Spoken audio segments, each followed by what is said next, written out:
It's been less than a year since I got married. Lately, though, I've come to the stark realization of just how quiet and lonely married life can be. My husband, Michael, is a kind and earnest man. He's well regarded at his company and popular among his friends. But recently, he barely looks me in the eye. He'll answer when I speak to him, but it doesn't feel like his heart is in it. I don't think his heart has completely left me, but I can feel it drifting away. When we got married, we decided to live with my father-in-law, John. My mother-in-law passed away 2 years before I got married, and since Michael was an only child, it just happened naturally. At first, I was apprehensive. I still wasn't used to having time alone with just my husband, and bringing another person into that space felt a little heavy. But John was a quiet, tidy, and deeply considerate person. He would wake up earlier than me, and whenever I tried to do the dishes, he would always quietly take care of them. When I looked tired, he would gently make me a cup of tea and leave it for me. At first, I found his kindness comforting, and then, at some point, that kindness started to strangely stir something deep inside me. Michael had been working a lot of overtime recently. His business trips had also increased, and on the days he came home late, he would usually just take a shower and go straight to bed. I felt a sense of loneliness from my husband, but for some reason, I started to be more considerate of him. Why are you trying to talk to him when he's so tired? That thought would cross my mind, and I would stop myself from talking to him further. And so, naturally, I started talking more with John. We would sit at the dinner table, just the two of us, sometimes talking about the weather, sometimes about the news. And very rarely, he would comment on my cooking. John would always say, "Thank you." Those words gave me a strange sense of reassurance. And one day, I found myself wanting to hear them so much that I put extra care into making dinner. Of course, I knew these feelings were wrong. I wanted to believe that I was just trying to distract myself from my loneliness. One night, Michael was away on another business trip. John and I had finished dinner and were about to go back to our rooms, but we sat for a while in the living room without turning off the light. "Why don't you go back to your room?" "No, it's so quiet and comfortable," he replied. His response strangely stirred something somewhere in my heart. I quietly drank a glass of water and sat down on the sofa. John didn't turn on the television. We just sat there in the dimly lit living room, looking in the same direction. That night felt strangely comfortable. From then on the days Michael wasn't home, we would sit quietly in the same place. Some days, I would make coffee first, and on other days, he would be sitting on the sofa before me. The glances between us grew longer, our words became fewer, and the distance between us slowly closed. The days when Michael is on a business trip feel strangely long. When I have more time to myself, my emotions become unnecessarily heightened, and things and words that I wouldn't normally care about start to affect me. That day was one of those days. I did my chores all day without saying a word, with only the radio on in the awkward silence. "John, would you like some coffee?" "Oh, thank you." The usual quiet reply came back. As I was making the coffee, I realized that this time I spent alone with him no longer felt strange. 2 coffee cups were placed on the living room table, and we sat facing each other as usual, drinking coffee without words, exchanging glances without words. It had become a completely familiar routine. That day, for some reason, John looked at me for longer than usual. I pretended to look at the clock to escape his gaze and lowered my eyes. "It's warm. Today's coffee." I smiled at his words. I made it a little stronger. "You said you were sleepy."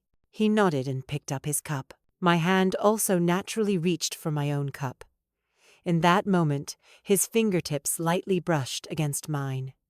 The time our hands touched was probably less than a second, but I felt my fingertips tremble slightly. He didn't say anything, and I, pretending to smile, lifted my cup and opened my mouth. It's nice and warm. Yes, I think so too. After that short conversation, we both looked down at the same time. He got up first and sat on the living room sofa. The television was off, and the window outside was filled with darkness.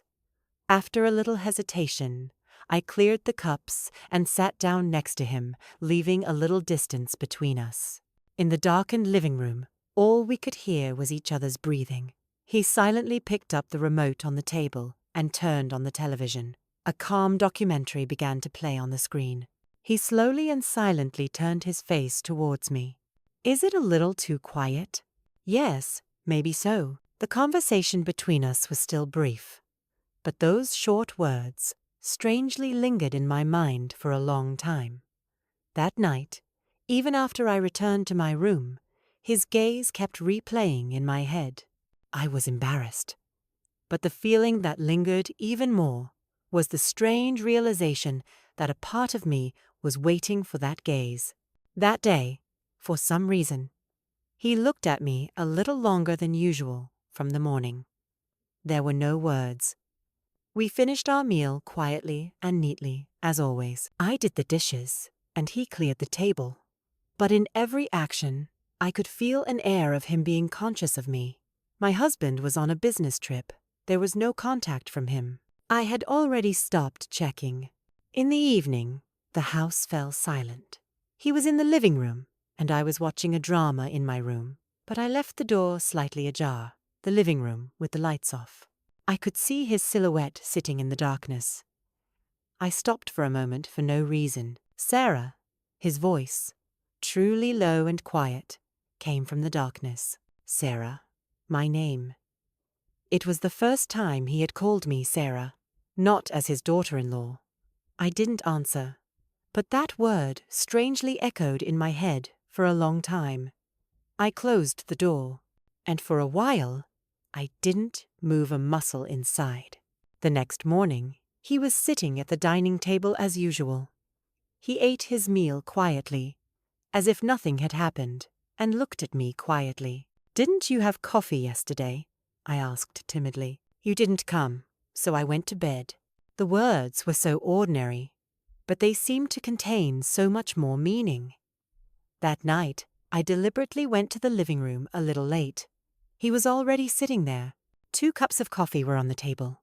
We didn't look at each other's faces, but we felt each other's presence very clearly. The television was off, and the lights were dim. I carefully lifted my cup, and after looking at me for a moment, he said in a small voice, "Sarah, you don't have to be afraid." I was surprised by his words, and looked at him.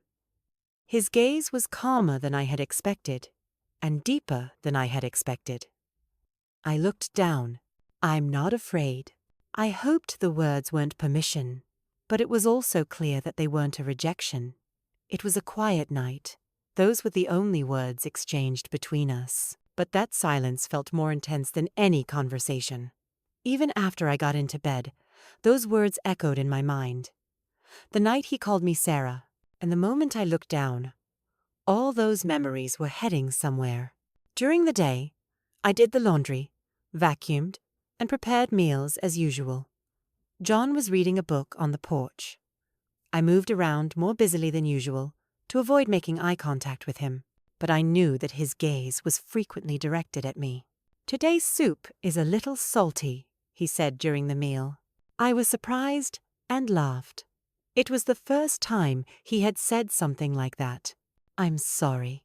I didn't taste the soup before serving it." "No, this kind of taste is good too." There was a hint of kindness in his tone. We finished our meal and went back to our respective rooms.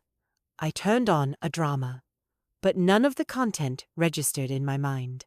All morning, the way John had said Sarah wouldn't leave my head, the tone of his voice, his gaze, and the moment I closed the door without saying anything, I vaguely felt that I no longer existed merely as a daughter-in-law. At night, there was no word from my husband again. He's not coming home today either. I quietly turned off the lights and lay down in bed, but I couldn't close my eyes. After a while, I heard someone open a door from across the quiet hallway. I held my breath for a moment. The next moment, my hand was on the doorknob. I opened the door just as quietly, and in the middle of the hallway, between our bedroom doors, I faced him. There was no light, no words, and almost no movement. There was only our gaze. He quietly lowered his head. I bit my lip and turned my face away. Nothing happened. We really didn't do anything, but the air of that night was completely different from the days before. I closed the door again, went back to my room, and sat on the bed. And I looked in the mirror. The person in it no longer looked like someone's wife.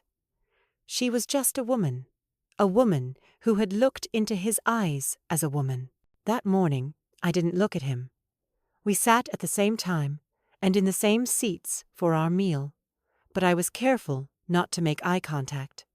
But as he placed a bowl of soup in front of me, he said quietly, "You look beautiful today." The words were so short and so quiet that for a moment I thought I had misheard. "What?" He looked at me without averting his gaze as he picked up his spoon. "You just looked that way." I couldn't say anything.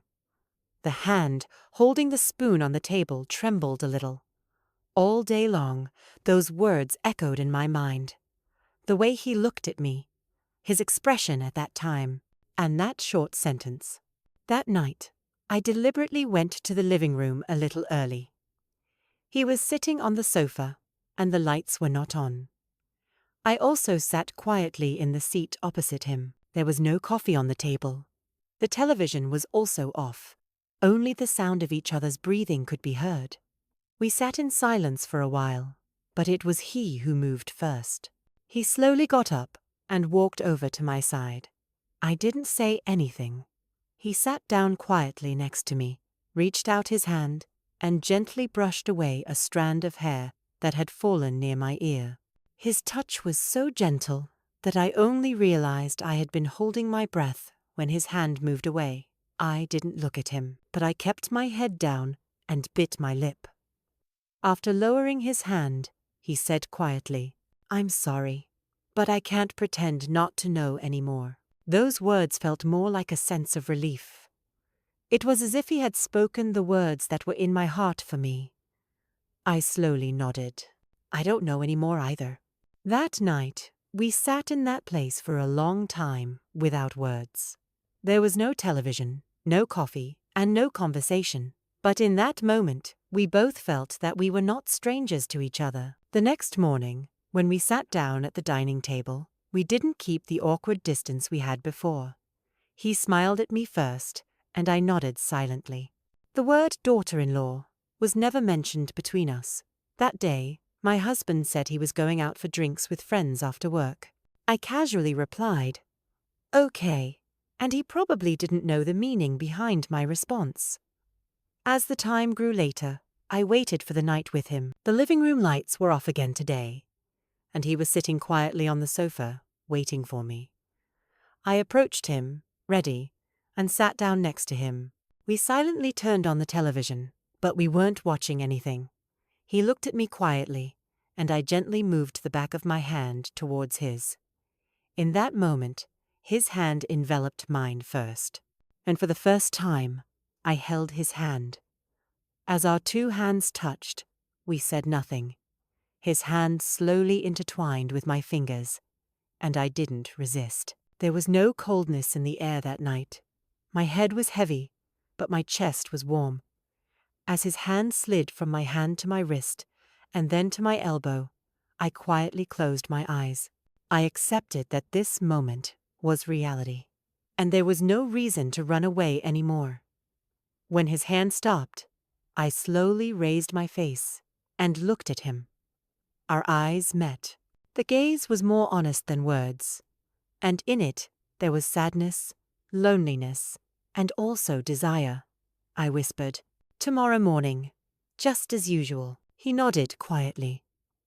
That night, we didn't let go of each other's hands. The morning sun slowly illuminated the room through the gap in the curtains. I got up and slowly walked to the living room. There were 2 cups of coffee on the dining table. He was in the kitchen, silently watching me walk in. "You're up early." My voice was calmer than I expected. "It's sunny today," he said, and sat down at the table as usual. I sat quietly on the other side of the dining table. We sat facing each other for the first time since that night. But as if nothing had happened, we drank coffee in the same way, in the same posture, and got up from our seats at the same time. While preparing the meal, he said in a low voice, "Sarah," I didn't raise my face. He continued slowly, "I hope today is another ordinary day." Those words seemed to contain everything: explanation, demand, and emotion. I quietly nodded. "Me too." During the meal, a message came from my husband. "I'll be home early tonight." I stared at the phone screen for a while and then quietly turned it over. I didn't know if I was happy or if it felt heavy. That evening, the three of us ate dinner together. My husband talked about this and that. He made appropriate responses, and I moved my chopsticks with a quiet smile. After dinner, my husband said he had to print out a report from that day and went into his room, and I was doing the dishes. In the middle of it, he quietly passed by my side. As we passed each other, my shoulder and his arm touched. Without a word, he went straight into his room. But even in that brief contact, we felt that we had not forgotten each other. That night, I fell asleep next to my husband. The regular sound of his breathing from behind me. In that, I was hiding the most unfamiliar feeling. We live as usual, as if nothing has happened. But we both know that since that night, we can never go back.